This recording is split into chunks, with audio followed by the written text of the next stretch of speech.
자, 오늘 저는 계시록 2장 4절에서 5절 또 10절 말씀을 가지고 일곱 교회에 대한 서신의 내용들이란 제목으로 말씀을 한번 나누겠습니다. 계시록 특별히 2장과 3장은 이제 우리 주님께서 교회에게 주신 마지막 서신의 내용들이죠.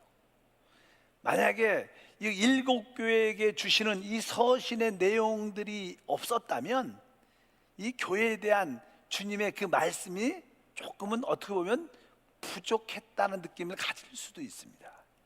그러나 이 계시록의 2장과 3장 특별히 일곱 개에 주시는 이 서신서를 통해서 우리는 주님이 우리 교회들에게 주시는 말씀을 확실히 깨닫고 또 완성됐고 또 하나님의 그 역사하심을 볼 수 있는 축복과 은혜가 함께할 줄 믿습니다. 실제로 이 일곱 교회는 그 당시 소아시아에 있었던 실제적인 교회입니다. 뭐 소아시아에 있었던 아시아에 있었던 교회는 이 일곱 교회보다도 훨씬 많았죠. 그런데 특별히 우리 주님께서 이 일곱 교회를 택하셔서 일곱 교회에게 서신서를 주시면서 그 내용을 우리에게 말씀하시는데, 이 일곱 교회는 사실 그 당시에 있는 모든 교회를 대표하는 겁니다. 대표. 그뿐만 아니라 이 계시록은 예언서죠. 예언서. 그렇기 때문에 또 일곱 교회에 대한 그 내용은 앞으로 교회의 역사, 초대교회부터 시작해서 주님이 오시는 그날까지 모든 교회의 역사를 예언한 말씀이기도 합니다. 실제로 그 당시에 있었던 상황일 뿐만 아니라 그때부터 주님 오시는 그날까지 앞으로 교회가 어떤 길을 걸어가고 있는지 그 여정에 대한 하나의 예언이라고 우리가 말씀을 받아들여야 합니다. 또 저는 개인적으로 또 일곱 교회의 상태가 우리 성도들에게 또 개인의 영적인 상태를 점검해 볼 수 있는 주님의 말씀이라고 또 생각을 할 수도 있습니다. 그래서 우리는 이제 이 일곱 교회를 보면서 그 초대교회의 놀라운 역사가 잠시 일어났고 그 마지막 끝부분부터 시작해서 주님 오시는 그날까지 교회의 역사를 다시 한번 우리가 점검해 보고, 또 실제로 교회의 역사를 쭉 보면 일곱 개의 서신서에 나오는 내용들과 딱 일치가 딱 됩니다.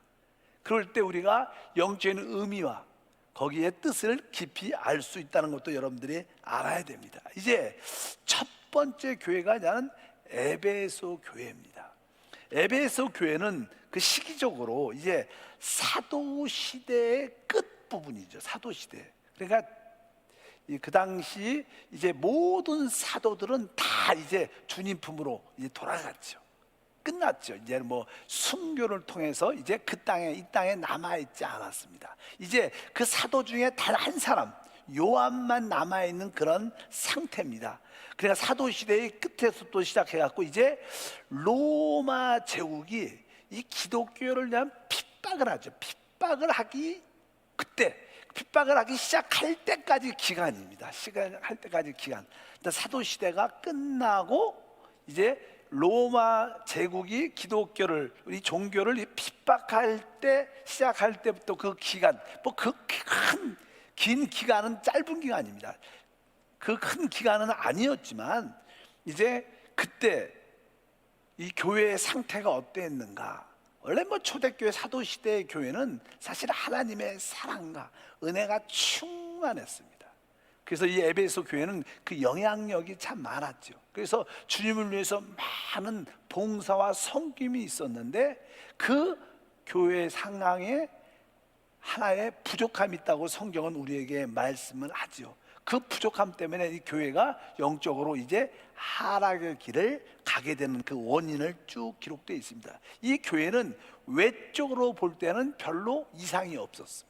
외적으로 볼 때는 참 좋은 교회처럼 보였던 교회였습니다. 그러나 내적으로는 하나님께서 우리에게 주신 또 교회가 또 가져야 할 최고의 사랑, 첫사랑을 잃어버린 그런 상태의 교회의 모습이었다. 그래서 계시록 2장과 4절 말씀을 읽어보면, 그러나 너를 책망할 것이 있나니 너희 처음 사랑을 버렸느니라. 여기 처음 사랑은 최고의 사랑, 그러니까 우리가 주님께 드릴 수 있는 최고의 봉사는 사랑이죠. 주님에 대한 최고의 사랑을 지속적으로 가지고 있어야 되는데, 어느 순간부터 그 사랑을 잃어버리고 외적인 모든 일과 중심의 모습을 갖게 되면서 외형적으로는 문제가 없는 것처럼 보이지만 내적으로는 첫사랑, 최고의 사랑을 잃어버린 그 상태의 교회의 모습을 말씀합니다. 많은 성도들이 주님을 섬기고 교회를 다니지만 그들이 진짜 주님께 최고의 사랑을, 첫사랑을 드릴까? 이런 말씀을 들으면 모든 성도가 다 찔리죠. 나는 주님에 대한 그 첫사랑, 최고의 사랑을 지금도 가지고 그 최고의 사랑과 그 신선한 사랑으로 주님을 내가 섬기고 있는가? 그럴 때 많은 성도들이 대답을 잘 못할 수가 있습니다. 바로 우리 이 시대도 그런 모습을 갖고 있습니다. 여러분들을 다시 한번 하나님 안에서 이 최고의 사랑을 회복하길 주임으로 축복합니다. 많은 사람들은 외적인 봉사, 섬김, 전도, 선교를 말하지만 그 깊은 곳에 내적으로 최고의 사랑이 있을 때 그것이 가치가 있고 의미가 있는 것을 확실히 깨달아야 됩니다. 그래서 2장 5절에 말씀하죠. 그러므로 어디서 떨어지는지를 생각하고 회개하여 처음 행위를 가지라. 만일 그리 아니하면, 회개하지 아니하면 내게 가서 내 촛대를 그 자리에서 옮기시라. 실제로 여기서 만약에 우리가 주님께서 명령하는 최고의 사랑을 만약에 회복하지 않는다면 우리는 큰 손실을 당할 것이다. 두 가지의 큰 손실을 받게 될 것인데, 그 첫 번째 내용이 오늘 아까 2장 5절에 써 있습니다. 내가 내게 가서 내 촛대를 그 자리에서 옮기리라. 이 촛대를 옮기겠다, 계시록 1장에 그 금촛대는 교회다 말하죠. 교회. 이 촛대의 기능은 무엇이냐? 빛을 발하는 거죠. 이 세상은 어둠 가운데 있기 때문에 이 어둠 가운데 참된 빛이 무엇인가를 볼 수 있어야 되는데, 이 촛대를 옮겨버리겠다. 그래서 역사적으로 보면 에베소 지역에 이제 이 교회가 한번 이렇게 촛대가 옮겨지고 나서는 그 에베소 그 지역에 참된 교회가 역사적으로 한 번도 세워지지 않았습니다. 한국에도 수많은 교회들이 있습니다. 하나님 볼 때는 참된 교회가 어떤 교회일까? 그런 질문도 하죠.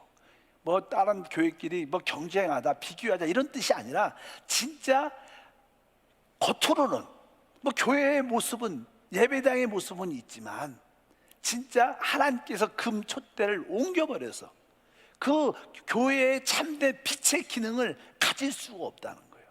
여러분들 안에 하나님의 사랑을 잃어버리면 참된 빛의 기능을 잃어버리게 된다는 거예요. 교회의 본질로서, 기능으로서의 어떤 합당한 모습을 갖지 못합니다. 그래서 역사적으로 에베소 지역에 그 후에 참된 교회는 한 번도 세워지지 않았다고 보통 학자들의 말씀을 합니다. 이것이 첫 번째 큰 손실이죠. 두 번째 손실은 2장 7절에 기록되어 있습니다. 읽어보니까 기 있는 자는 성령의 교회에게 하시는 말씀을 들을지어다. 이기는 그에게는 내가 하나님 낙원에 있는 생명나무의 열매를 주어 먹게 하리라. 그 에베소 교회 안에 많은 성도가 있었지만 특별히 첫사랑을 회복한 자만이 생명나무를 먹고 누리게 한다는 거예요. 생명나무를 먹게 하겠다. 그럼 이것은 우리 그리스도를 최고로 누릴 수 있게 한다는 거예요. 우리는 내주하는 그리스도에 대한 말씀을 많이 합니다. 실제로 우리가 요즘에 코로나19로 인하여 정부의 핍박과 반대와 또 믿지 않는 사람들의 교회에 대한 돌돌림이 많죠. 이러한 핍박과 어려움을 통해서 우리는 자꾸만 환경과 밖에 있는 어떠한 모습을 바라보는 게 아니라, 그럴수록 우리는 우리 안에 계신 주님께 돌이켜야 돼요. 주님이 주시는 그 은혜와 누림을 가져야 됩니다. 그것이 바로 생명나무의 누림인 줄 믿습니다. 어떤 상황 가운데 있을지라도 여러분 안에 생명나무이신 내주하는 그리스도가 있기 때문에 설사 우리가 예배를 성전에서 함께하지 못할지라도 가정, 직장일지라도 차량일지라도 그 안에 우리는 그리스도를 누릴 수 있어요. 같이 영안에서 하나님 말씀을 듣고 같이 찬양하고 기도하면서 우리는 생명나무를 마음껏 먹을 수 있는 은혜와 축복도 함께할 줄 믿습니다. 여러분들에게 주님에 대한 뜨거운 사랑이 회복될 때 이러한 놀라운 역사가 함께할 줄 믿습니다. 오늘 아까 이 두 가지, 하나는 촛대와 하나는 생명나무, 하나는 빛의 문제고 하나는 생명에 대한 문제입니다. 빛과 생명, 이것이 어디서 우리가 하나님을 대한 첫사랑을 회복할 때 우리 안에 빛이 회복되고 우리 안에 생명이 회복됩니다. 많은 성도들이 내가 왜 하나님의 그 생명을 누리지 못할까? 내가 하나님의 왜 빛을, 말씀의 빛을 깨닫지 못할까? 그것은 주님에 대한 최고의 사랑이 없기 때문에 그래요. 여러분들이 주님에 대한 최고의 사랑을 갖고 있다면 여러분 안에는 당연하게 생명의 누림이 있을 것이고 당연하게 빛비침이 함께하기 때문에 주님을 누리는 최고의 축복이 우리 가운데 함께할 줄 믿습니다. 요한복음 1장 4절 말씀을 보게 되면 그 안에 생명이 있었으니 이 생명은 사람들의 빛이다. 그러니까 이 우리가 내주하는 그리스도의 생명을 우리가 가질 때, 느낄 때만이 무엇을 빛을 가질 수 있다는 거예요. 많은 사람들이 하나님 말씀을 깊이 깨닫지 못합니다. 그냥 지식적으로, 그냥 교육적으로 이렇게만 깨달을 때는 많아요. 그러나 여러분 안에 계신 생명이신 그리스도를 내적으로 만지고 말씀을 대하면 거기에 빛이 임하게 되고 영적인 분별력과 은혜의 말씀이 될 것을 확실히 믿습니다. 그래서 여러분들이 하나님, 내가 주님에 대한 최고의 사랑을 회복하게 하소서. 늘 주님에 대한 첫째 사랑뿐만 아니라 주님에 대한 신선한 사랑을 내가 소유해서 바로 생명을 누리게 하시고 내가 하나님의 빛비침을 갖게 도와 주시옵소서. 이런 사람들은 이 마지막 때 이기는 자가 돼서 바로 이런 이기는 자들에게 어떠한 축복이 함께하냐면 그것은 다른 것이 아니라 바로 생명나무를 마음껏 누리는 그런 축복이 함께할 것이다. 그래서 에베소 교회는 이 내용이 부족했어요. 첫째 사랑, 최고의 사랑을 잃어버렸기 때문에 그 교회는 생명의 누림도 없었고 그리고 빛비침도 부족했기 때문에 결국 그들의 교회가 옮겨지는 역사를 우리가 역사적으로 알 수 있다. 이것이 에베소 교회에 대한 말씀입니다. 외적으로는 문제가 없는 교회였어요. 그러나 내적으로는 진짜 근본적인 문제를 가진 교회였습니다. 이 시대에 한국 교회가 그러지 않을까? 많은 한국 교회가 외적으로는 문제가 없을지라도 내적으로는 문제가 있기 때문에 이 한국 교회가 어려움 상태 가운데 있지 않나 이런 생각을 갖습니다. 여러분 모두가 첫째 사랑, 최고의 사랑을 회복하기를 주님으로 축복합니다. 두 번째, 이제 서머나 교회에 대한 말씀. 아까 말씀을 드렸죠. 이제 드디어 교회 로마 제국으로부터 핍박이 시작됩니다. 그 핍박의 선두주자가 네로 황제였죠. 네로 황제로부터 시작해서 적어도 한 10황제에 걸쳐서 계속 거의 250년 동안 기독교가 핍박이 오게 됩니다. 요즘에 우리가 이 코로나 때문에 한 1월 달부터 시작됐잖아요. 1월 말부터 시작돼서 지금 8월, 9월 달이 돼서 거의 그냥 9개월이 되는데 이 9개월 정도에도 우리는 알게 모르게 정부의 핍박, 또 믿지 않는 자들의 핍박, 또 우리 한세 교회는 또 한 학교의 여러 관계자들에 대한 어떤 핍박이 생각보다 있죠. 이런 핍박을 받으면서 힘들다, 길다, 이것이 계속되면 얼마나 어려울까 이런 생각. 요즘에도 이제 그 거리 두기 2.5 이렇게 해갖고 이번 다가오는 주일까지 일시적으로 그래서 이제 많은 통제와 제재가 있게 되는데 그런 것만 해도 우리 국민들이 힘들어하는 마음이 많습니다. 그런데 이 서머나 교회 역사를 보게 되면 250년 동안 지속적인 핍박이 있었어요. 몇 년이요? 250년. 길죠. 근데 제가 살아도 한 3번은 살아야지 250년 될까 말까 하는데 긴 시간 동안 지속적인 핍박이 있었어요. 야, 250년 동안 그 핍박을 견딜 수 있을까? 그 견디는 게 교회입니다. 왜? 교회 안에는 부활이란 생명이 있어요. 믿으시면 아멘.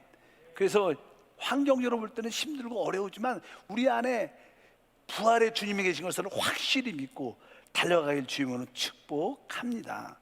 그래서 워낙 이 서머나라는 원래 자체가 모략이라는 뜻이에요. 모략. 모략은 뭐요? 다른 말로 말하면 이게 어떤 고난을 상징하죠. 지속적인 고난이 있었어요. 그래서 참된 신실한 자들은 거의 죽게 되는, 순교당하는 그런 시기였습니다. 그 당시 뭐 여기에 대한 그 순교에 대한 이야기, 순교사의 그런 책들에 보면 다양한 이야기들이 많이 기록되어 있죠. 우리가 너무나 잘 아는 이런 순교사 이야기를 할 때는 우리가 한 사람 중에 하나님의 종이었던 폴리캅이라는 하나님의 종이 있었죠. 이제 일단은 영적인 지도자들, 교회의 지도자를 다 황제들이 잡아 그 앞에서 다 끌고 오게 되고 그 앞에 황제 앞에서 이제 예수 그리스도를 부인하게 만듭니다. 내가 이제 지금부터 예수를 믿지 않고 부인하고 내가 그러면 널 죽이지 않겠다. 이런 대부분 그 앞에서 그런 고백을 시키는 일들이 참 많았는데 그 폴리캅이란 그 사람이 이제 황제 앞에서 이제 내 앞에서 이제 예수 그리스도를 부인하면 내가 너를 살려주겠다. 이렇게 내가 또 말을 하게 됐죠. 그럴 때 그 폴리캅이라는 사람이 뭐라고 말하냐면 내 나이 80년 동안 내가 주님을 섬겼는데 주님은 나를 한 번도 나를 부인하지 않고 버리지 않은데 내가 어떻게 나의 왕을 부인하고 버릴 수가 있는가? 나는 그렇게 할 수 없다. 이렇게 고백, 유명한 고백이죠. 그리고 순교당하는 폴리캅이라는 하나님의 종에 대한 그런, 예를 들어서 많은 사람들이 순교를 서머나 교회 시대에 당합니다. 그래서 성경에 보면 이런 말씀이 기록되어 있습니다. 계시록 2장 8절 말씀을 보면 서머나 교회의 사자에게 편지하라. 처음이요 마지막이요 죽었다가 살아나신 이가 이르시되. 우리 주님이 자기 자신을 설명할 때 죽었다가 살아난 이가 이르시되고 하셨어요. 우리 주님은 죽으시고 부활했어요. 주님의 죽음과 부활을 통과한 자만이 이 모든 고난과 핍박을 이겨낼 수 있다는 거예요. 우리 안에 바로 죽으시고 부활하신 주님이 계시기 때문에 우리가 그분을 붙잡기만 하면 어떤 핍박도 이겨낼 수 있습니다. 이런 정부의 핍박도 이겨낼 수 있고 뭐 코로나의 환난의 어려움도 이겨낼 수 있고 혹시 경제적인 어려움도 다 이겨내는 믿음의 삶이 될 줄 믿습니다. 요즘에는 종종 어떤 직장이나 또 여러 가지 생활 전선에서 예수를 믿는다는 이유로, 내가 교회를 다니는 이유로 핍박받는 사람들이 많이 생겨요. 너 직장 그만둬라, 직장 그만둬라, 이런 이야기가 많다는 얘기를 종종 많이 들을 때가 있습니다. 여러분도 분명히 그것을 깨달아야 됩니다. 그럴지라도 우리는 주님을 부인하지 말고 끝까지 내 안에 죽으시고 부활하신 주님이 계시기 때문에 내가 이 핍박을 이길 수 있다는 건 담대한 믿음을 가지시길 주님으로 축복합니다. 그래서 주님은 10절에 우리에게 말씀합니다. 너는 장차 받을 고난을 두려워하지 말라. 볼지어다 마귀가 장차 너희 가운데 몇 사람을 오게 던져 시험을 받게 하리니 너희가 10일 동안 환난을 받으리라. 내가 죽도록 충성하라. 그리하면 내가 생명의 간을 내게 주리라. 아멘. 그래서 우리는 종종 핍박과 반대가 있을지라도 우리는 두려워하지 말고 바로 우리는 끝까지 충성하는 그런 모습을 우리 모두가 가져야 될 것이다.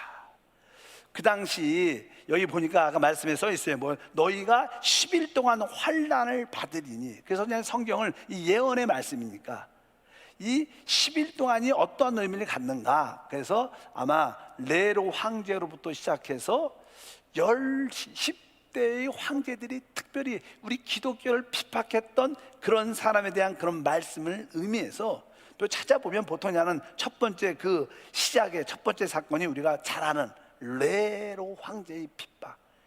로마 도시를 이렇게 불지르고 나서 그 로마 도시를 불지른 것의 그 원인이 크리스찬들이 그랬다. 그리고 모든 화살을 누구한테? 크리스찬들에게 돌려서 많은 자들이 붙잡히고 원형 경기장에서 짐승의 사자들의 먹이가 되는 그런 사건이 우리가 잘 알죠. 뭐 영화 중에서도 뭐 허바디스 오브 도미네, 주여 어디를 가시나이까, 이렇게 베드로가 그것을 두려워해서 떠나는데, 베드로가 주님을 만나는데 주님이 베드로를 쳐다보지 않고 그냥 가요. 그렇게 말할 때 주여 어디를 가시나이까. 그러니까 우리 주님께서 다시 도망가는 베드로를 향해서 그렇게 말씀하는 그런 이야기가 쭉 기록되어 있습니다. 우리가 이런 말씀을 통해서 다시 한번 그 당시 많은 자들이 바울, 베드로가 순교당하는 그런 사건이 기록되어 있어요. 어쩌보면 요즘에 제가 유튜브를 보니까 지금이 그러죠. 지금이 이 정부의 뭐 정치적이나 경제적인 많은 어려움들이 많잖아요. 그 많은 여러 가지 저 상황이 경제적으로 좋지 않는 이러한 모든 반대의 어떠한 목표지가 하나 있어야 되는데, 그것을 특별히 나는 광화문 집회를 통해서 코로나가 확산됐다는 그런 포커스를 모든 언론과 더불어 계속 집중 포화를 하니까 세상 이 국민들이 모두가 이 코로나가 유별나게 확장된 이유가 뭐예요? 바로 광화문 집회 때문에. 뭐 그냥 광화문 집회가 뭐 보수 집회도 있었고 또 이렇게 진보 집회도 같이 여러 가지를 섞여서 하겠죠. 그러니까 그냥 특별히 그냥 거기 광화문 집회, 왜냐니 특별히 교회가 타겟이 됐죠. 왜? 교회는 많은 분들 중에 좀 보수적인 성향이 좀 있나 봐요. 교회가 뭐 안 그런 분도 많죠. 그런데 그냥 보수적인 성향을 가진 사람들이 이 정부에 대해서 늘 반대하니까 끊임없이 반대를 하죠. 정강훈 목사님을 중심으로 해서 뜨겁게 반대를 하니까 그 정부에서 볼 때는 참 밉죠. 그러니까 아주 이번 기회를 통해서 아주 네로 황제가 로마의 불이 기독교인들이 불질렀다는 그런 이야기 비슷하게 아주 모든 것을 광화문 집회로 몰아서 모든 국민이 잡아서 죽여야 된다, 교회를 없애야 된다, 믿는 사람을 이렇게 핍박하게 만드는 그런 시대가 시작되지 않았나.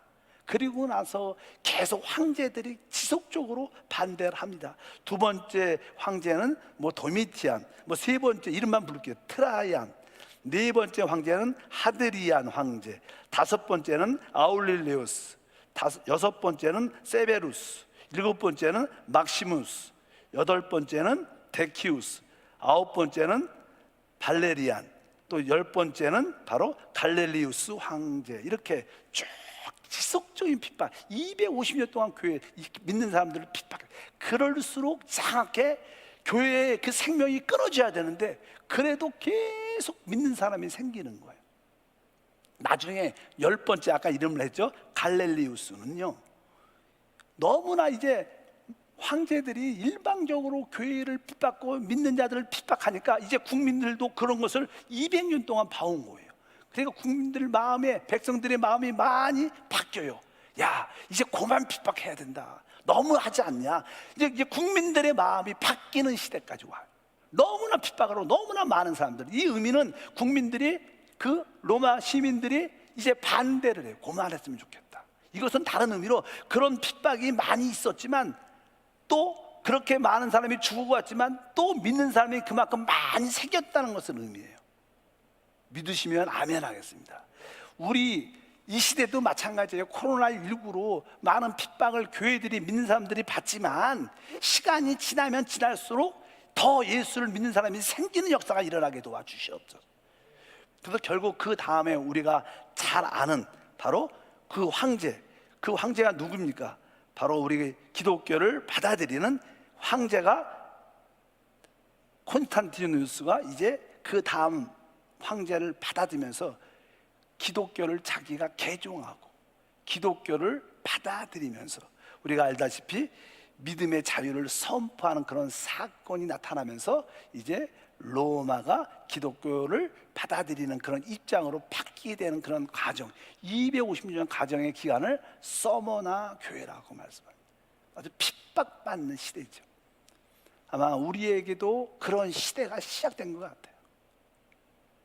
핍박의 시대가 시작됐습니다. 점점 강해지면서 이제 때가 되면 적그리스도가 나타나서 최고의 핍박을 특별히 믿는 자들에게 이 땅에서 강하게 할 거라고 우리는 알고 예언의 말씀을 믿습니다. 그래서 우리는 이런 가운데 있을 때 우리는 두려워하지 말아요. 우리는 죽도록 충성하는 그런 마음을 우리 모두가 가져야 될 줄 믿습니다. 다시 한번 아까 2장 10절 읽었죠? 너는 장차 받을 고난을 두려워하지 말라.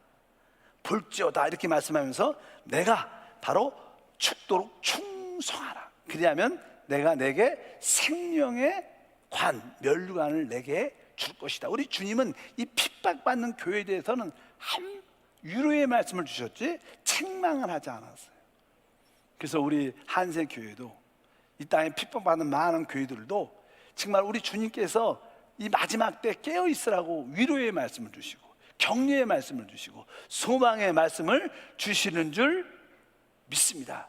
우리가 살고 있는 시대가 그러한 시대 같습니다. 그래서 다시 한번 우리가 이 서머나 교회 그 시대의 그 핍박받는 모습을 다시 한번 좀 묵상도 하면서 또 받아들이면서, 그러면서도 250년 동안 그런 핍박을 받으면서 끊임없이 믿음을 지켜오고 나중에는 이제 결국 그 로마 시민들조차도 이제 고만 핍박해야 된다. 교회를 고만 핍박해야 된다. 믿는 사람을 고만 핍박해야 된다. 이런 왕에게 찾아가서 그렇게 권유할 정도로, 그러면서 결국 콘스탄티노 황제를 통해서 그 로마가 기독교화되는 그런 변화에 왜 이런 역사가 나타나냐? 그것은 다른 것이 아니라 부활의 생명이 그들 안에 있었기 때문에. 우리 안에 다 부활한 그리스도, 내주하는 그리스도가 부활한 그리스도인데 그분을 다 갖고 계셔요. 우리가 그분을 끝까지 붙잡으면 우리는 이런 핍박 환난 이길 수 있습니다. 코로나 두려워하지 않습니다. 정부의 반대 두려워하지 않습니다. 세상 사람들의 반대 두려워하지 않습니다. 세상 사람은 원래 교회를 욕합니다. 세상 사람한테 기대하는 사람들, 세상 사람한테 좀 좋은 소리를 듣고 싶어하는 교회 다 가짜예요. 이럴 때 교회를 욕하지 말고 진짜 세상 사람을 기쁘게 하려는 그런 교회를 욕해야 돼요. 세상과 교회는 별개의 문제입니다. 세상 정부는 주님이 오셔서 무너뜨리게 돼 있어요. 우리는 거기에 대한 확신과 믿음을 가져야 돼요. 진짜 육신을 멸하는 자를 두려워하지 말고 육신과 우리의 영혼을 멸하는, 지옥불에 던지는 우리 주님을 두려워하라고 말하는 거예요. 우리는 마지막 때 깨어있는 역사를 갖게 될 줄 믿습니다. 며칠 전에 제가 이렇게 아주 존경하는 우리 선배 목사님이 한 분 계셔요. 그 목사님이 아주 나이가 지금 많으시죠. 은퇴도 하시죠. 순복음교회 목사님이신데 그 목사님이 선교지에 이렇게 오랫동안 계셨어요. 우리 여의도 순복음교회 거의 1호 선교사님이신가 그래요. 그 다음에 이제는 20년 이상 하시고 이제는 우리 여의도에 들어오셨죠. 그리고 사역을 쭉 하시는데 그분에게는 아들이 한 분입니다. 아들. 근데 20살 때, 나이는 정확한 19살, 20살 때 아주 믿음이 충만한 아들이야. 진짜로 기도도 열심히 하고 봉사도 열심히 하고 하나님에 대한 사랑이 지극한 아들인데 어느 날 그 아들이 아침에 안 일어나. 그래서 엄마가 가보니까 죽은 거예요.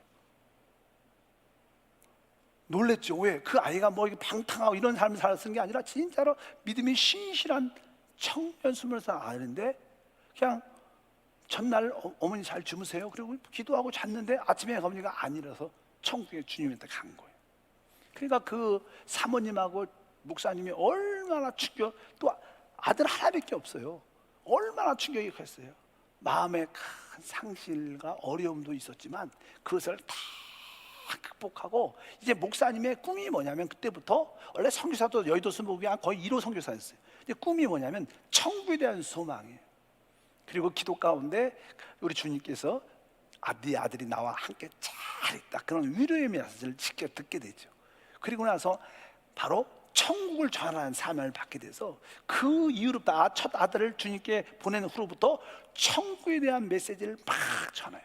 그래서 전에도 한번 초청해서 말씀 한번 전했는데 그냥 짧은 시간인데도 천국 얘기를 하죠. 다른 얘기 안 하죠. 천국 얘기만 하죠. 그 다음에 천국 반대가 뭐죠? 지옥 얘기하고 이 두 가지밖에 안 하죠. 그러면서 마지막 사명이라고 생각하면서 그래서 계속 천국과 지옥을 설명하는데 그 목사님이 저한테 책을 한 3권쯤 천국과 지옥 책을 이렇게 아주 보내주셨어요. 아유 목사님 아직도 기억하시네. 나이 많으셔요. 그래서 다 이렇게 쭉 몇 페이지 읽어봤어. 야, 지옥이 장난이 아니더라고. 거기 보니까 원래 알고 있었지만 거기 보니까 또 새삼스러운 것 같아요. 그래서 하나님께서 이 마지막 때 또 우리가 천국의 소망으로 충만하고 지옥에 대한 두려움도 확실히 알아라. 때가 얼마 안 남았는데 지금 세상 거 먹고 살 때가 아니다. 이런 깨달음을 주시라고 주신 것 같아요. 특별히 제가 보니까 모든 목사님한테 보낸 게 아니죠. 그냥 저하고 좀 아니까 목사님이 특별히 사랑해서 보내준 것 같아요. 그래서 그 책을 이렇게 몇 권 좀 읽어보면서 우리 교육자하고 한번 같이 읽어봐야겠다. 다시 한번 이런 생각을 내가 갖고 했어요. 우리 이 마지막 시대 우리는 어떠한 고난과 환난도 두려워해서는 안 돼요. 봄날은 지났어요. 이기는 자가 세워지는 그런 시간인 줄 믿습니다. 그래서 여러분들이 이제 때가 되면 우리가 하나님께서도 이제 환경을 열어주셔서 모이기 힘쓰라 그럴 때 우리는 빠지지 말고 마지막 때 열정적으로 모여서 기도하고 예배하고 또 한두 사람 우리가 진짜 하나님 택한 사람 영혼을 구원해서 이기는 자로 세워지는 사명을 감당하다가 주님이 오시는 때를 기다려 첫째 부활 휴고에 참여하는 최고의 은혜의 삶이 되기를 주님으로 축복합니다. 그래서 아까 오늘 첫 번째 에베소 교회는 외형적으로는 문제가 없는 열심히 있는 교회였지만 내적으로는 문제가 있었다. 바로 첫째 사랑, 최고의 사랑을 잃어버린 교회의 모습을 우리에게 보여주시고, 두 번째는 핍박받는 교회를 보여주면서 두려워하지 말라, 죽도록 충성하라, 생명의 멸관을 내게 줄 것이다. 그런 말씀을 깨닫기를 바랍니다. 우리는 크리스찬입니다. 요즘에 큰 이슈 중에 하나가 뭐냐면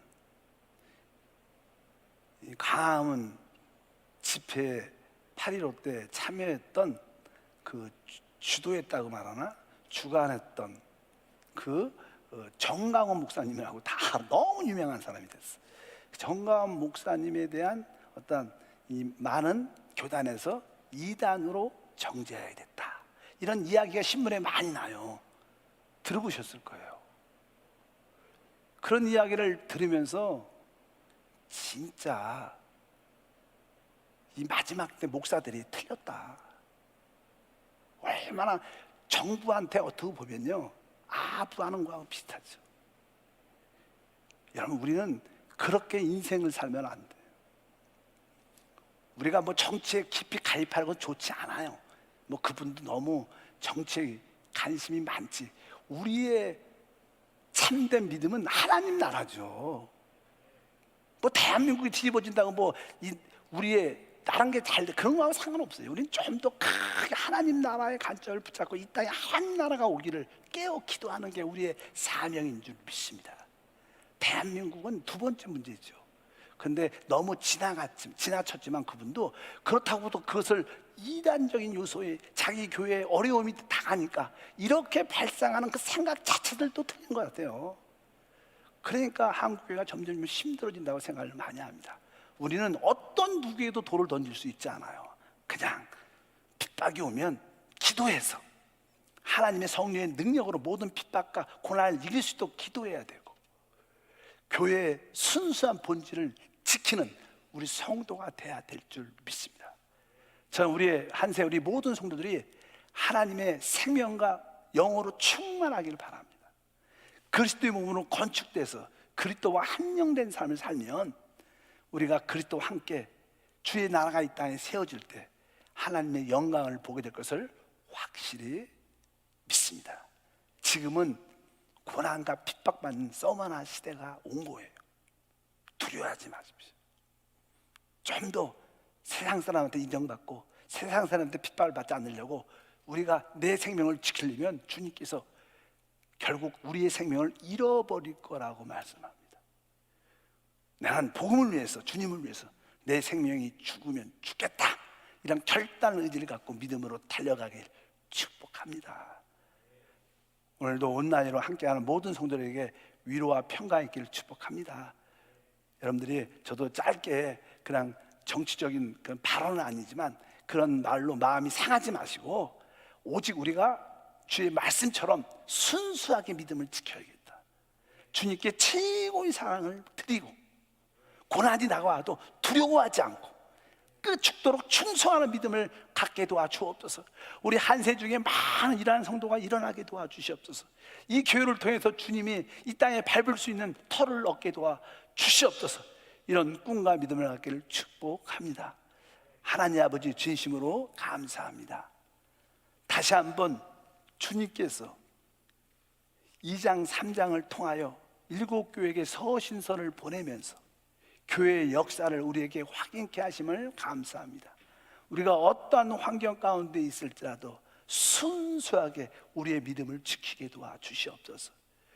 주님에 대한 그 첫사랑을 회복하게 하시고 핍박과 반대가 다가올지라도 두려워하지 않고 죽도록 충성하는 믿음을 갖게 하옵소서. 성령께서만 도울 수 있습니다. 오늘도 끊임없이 우리 안에 성령으로 채워지기를 원합니다. 성령과 한정되기를 원합니다. 오직 영을 따라 주님을 섬기는 한세 교회가 되게 하옵소서. 주 예수 이름으로 기도함나이다. 아멘.